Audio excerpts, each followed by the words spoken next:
Mag-isip-isip ka, Aimee. Nasaan ang utak mo? Ha? Kinakampihan mo ang mga mamamatay tao, ang mga magnanakaw, ang mga korap. Hindi lang korap na sobrang corruption ang ginawa niyan. Hindi lang sa flood control project. Kung hindi pa dahil kay BBM, hindi mabubunyag yan. Tapos ngayon, ikaw pa ang kumakampi sa mga magnanakaw. Ano ka ba? Pambihira ang utak mo, Aimee. Hindi ko malaman kung saan mo nakuha yung utak mo. Si Sara, walang kapanapanalo yan sa pagka-presidente. Yung mga aligasyon niya ng mga adik-adik na yan, lumang tugtugi na yan. Wala nang bumibili dyan. Kahit nga noon pang binabato yung issue na yan kay President Bongbong Marcos, ano nangyari?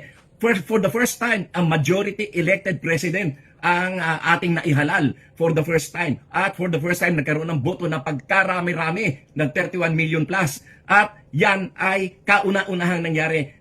At yan ay kahit sa kabila ng paninira kay BBM na siya ay adik, na siya ay kung ano-ano mga ibinato sa kanya, and still, ibinoto siya ng the first time majority sa presidential election.